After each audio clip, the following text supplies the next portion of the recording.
I want to start by a quick story. I don't know, who knows these symbols? Oh, wow, cool. So I want to start with a story that happened exactly in 1999, and we're going to go back, way back now, for 25 years. At the start, it was the turn of the century, of the millennium. So the Secretary General of the UN at the time, Mr. Kofi Annan, has decided we have to change the paradigm of how we do development around the world. So he came up with this thing where 8 goals. He said, instead of every country focusing on trying to have their own strategies, let us have one common strong strategy for everybody. And this was extremely brilliant because it came with 3 things. First, that says that this is not forever. This is only for 15 years. We have to achieve universal primary education. We have to improve maternal health. We have to reduce child mortality. These are very big topics, but let's give ourselves 15 years to reach them. The second thing he did is that there's a goals for each of them. It's like goal number 2, achieve educational primary. Per country, there was a list of targets they had to reach. And the third coolest thing about this is that they said this is not up to government alone to work on. It's not only private sector to work on. This is for all of us, for all humanity. And it's been a very big success. They call them the Millennium Development Goals, or MDGs. And it was such a success that when they finished after 15 years, we said, okay, it's a great model. Let's get even bigger. And let's make the 8 become 17. And by the way, out of the 8, 3 goals were achieved, which was just to show that when we all focus our attention on something, we can make it happen. So they increased them and they added more. There was more climate change. They added additional goals with the same concept of 15 years. That's now, I don't know if you heard the 2030 agenda, is that because it's launched in 2015. So in case you guys are wondering why I'm talking about this stuff at the open source conference, it's just that when they created that, they said that, again, as for the previous one, this is up to all of us. All of us have to work towards this. And then in the goal number 17, they said that the main mean we can get there is through technology.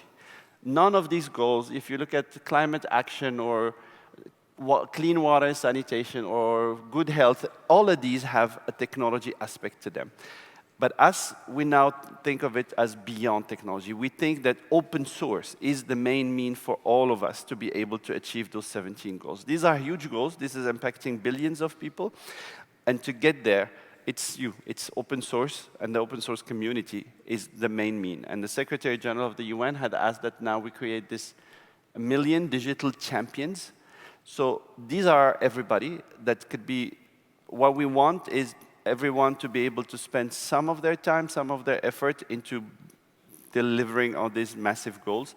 And this is what we're trying to achieve, is that if we get just 10% of the global open source community to build tools that are related to these, that actually have a human being at the end of as a user, that will be our biggest target that we're trying to get there. So why open source for us is really mostly about these 5 things. We care a lot about transparency with the UN. We want to know what is there. So not because of anything, because other countries, we want to help countries not build. We want them to reuse.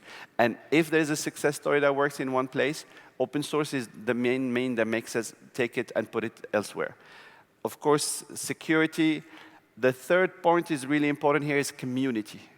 We love what you guys achieved as open source people is beyond our wildest dream, where you have millions of people who never met each other, who speak different languages, probably they're never going to meet each other, work together and build for us what we have, this incredible ecosystem. The internet, everything came from this open source. So the community is an important aspect here for that, what makes us love open source. Obviously, sustainability and cost efficiency is there. So this is why member states, our government, whatever your country, I don't know, regardless what's your country, your government came last year in New York and signed this thing. It was several years of negotiations, and then they finally agreed of what does it mean, collaboration in this digital space. What is digital cooperations in beyond we know how countries collaborate in the physical space, but what does it mean in the digital space? So they came up with this thing called the Global Digital Compact. And in it, and it's been driven by countries, by our government, there are the 6 commitments. So our government, all of us, committed to open source. So we put here the 6 commitment that came up. So there's 50 commitment total, but 6 of them are about open source. So when you speak with your government and if they tell you we don't believe in open source, please show them this. Tell them we, and the we is not we UN organization. We is all the governments around the world committed to develop, disseminate, and maintain open source software, open data, open AI. And I like the last one, the F is also important, that encourage the formations of partnerships that bring together governments, private sector, civil society, academia, everybody, and then to design, launch, and support public good, and digital public infrastructure. So it's been it's a big milestone for us that now at least is enshrined, that is written and agreed and approved by all our government, that open source is the way we should be going. And now we're trying to build on that and then try to build these partnerships, build these, I like also the number E, to increase the investment and funding. They committed to that. So what does it mean? So this is now we're implementing, we're working hard into the implementation of the Global Digital Compact. So more and more things will be coming up very, very soon. And to get there, us at the UN, internally, we had to also adjust to be able to this is part of my work, we had to adjust on absorbing open source internally. So we came up with the UN open source strategy. This is something that is internal to the UN and has those 3 pillars. First is policy. It's not in the DNA of any public administration or any government to be open. Our DNA is to be closed. We're government, like all your government. So how to make them feel comfortable open sourcing, we needed strong policies. So that's the first pillar. Second is, if you take 10 people randomly, 10 from the IT shop at the UN, probably, and ask them what do you think about open source, 10 will tell you we love it, 10 will tell you we hate it, and 80 will have no opinion. So if we can make the 10 who said I love it 30, I'll be amazing. So that's the culture change part, and the technology. And to get there, we did a number of initiatives. I'm going to go quickly through that. We did a community of practice to bring all the UN, we call them open source heroes, together. We do a series of hackathon, like Reboot the Earth. Thanks, Claire, for helping us promote it within the academia world. And then we did something really recent that's very close to our heart here, is that we realized that all the UN agencies are also in the process of absorbing open source. So we said, whatever we do, let's do it together. So we created this community of practice. The first thing we did is to understand the landscape. We sent a big survey to everybody, and we wrote a report. This is just a picture of what we are at that moment. And based on that, we said, OK, we have to, let's start building, but let's start building together. So what we did here is we created 5 tracks. So we had to build our software catalog. We have to write our policies. We have to define our licenses and our hosting platform. So we started the work, and I'm happy to report that almost everything here has been achieved. So we have now a UN catalog. We have our UN repositories. We have our policies, and so on. And the coolest thing we did is we came up with what we call the UN open source principles. Raise your hand if you have endorsed them. Oh, wow. Thank you, guys. So those who didn't, there's a QR code at the end. Please endorse them. So basically, these are 8 principles. If you look at open source, it has the 4 principles that we all know of using, reusing. And we want to complement them. And also, we realized there's a lot of, each organization had their own principles. And then we tried to see how we could take the best that exists and then add more. So we came up with the 8. And the first one is the most important for us, is open by default. I think some other organizations call it open and less, but for us, it's by default, whatever we build is open source. The second one is that we need to contribute back. Open source is not one way. We have to give back, and now we put it down. Secure by design. Fourth is important, is about inclusion. We have to have as inclusive community as possible, design for reusability, and so on. So these are our UN open source principles, and originally they were designed to be ours. So anybody who wants to work with us or wants to contribute to us, they have to endorse them. But then we realized that more and more organizations around the world were interested in endorsing them. So here's the list. Happy to report we passed 150 last month who endorsed them, including our first government. So the French government endorsed it as a government. And tomorrow we're happy to report we're going to have the first city to endorse them, and it's the city of Barcelona. So as you could see, all the big names of open source, thanks for those who are here who endorsed them, Sovereign Tech Agency, Open UK, and Eclipse, LF, everybody. If you want to endorse them, here's the link. It just if you endorse them, we're gonna start coming back to you and ask you what did you do to achieve each of the 8. And then this is something we're working on that's hopefully coming out before the end of the year. We're launching opensource.un.org. We want this to be that one place where everybody can come, see our project. Let me stop a second here. We as UN, we don't have the money. We don't have the best expertise, but we have the convening power. We have a brand that brings trust, that people believe in it. We're not for profit, we're not politically motivated.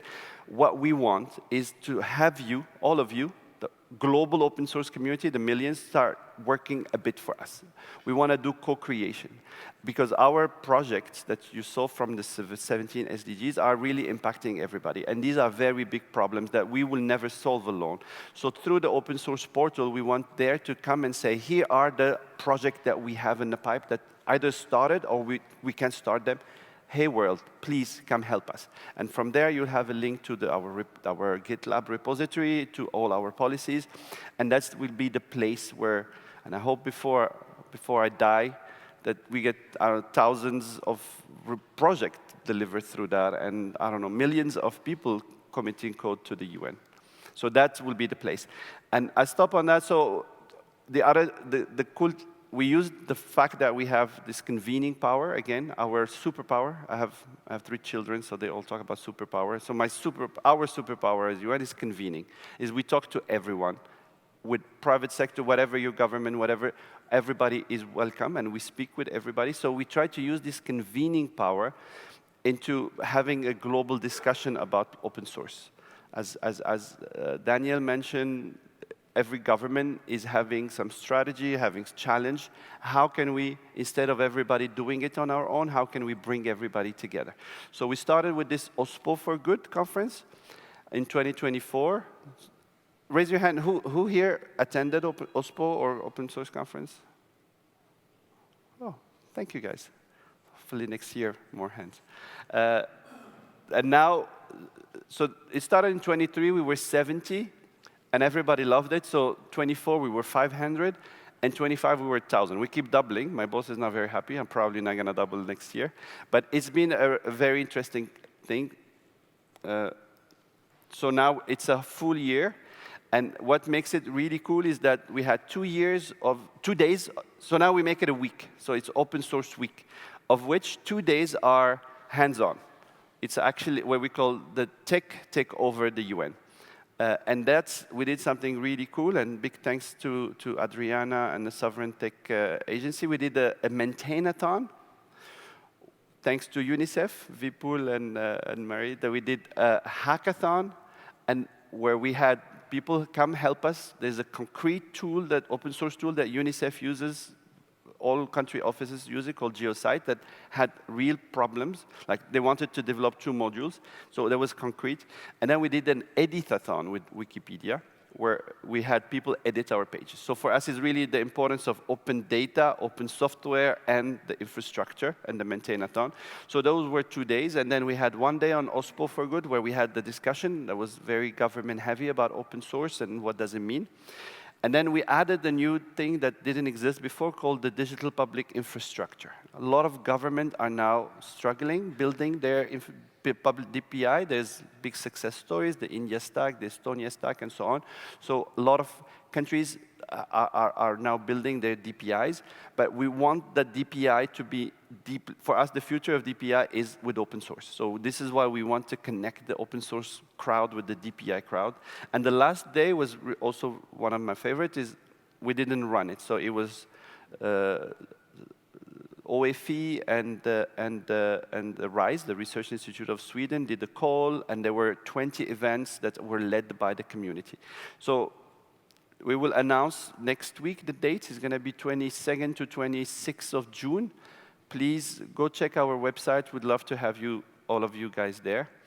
And this year was really special for us because we had people from 75 countries, which is very rare for a tech conference to have that much diversity. We had 1,000 people in the room. We had 2,500 who were remote. It was a fantastic place.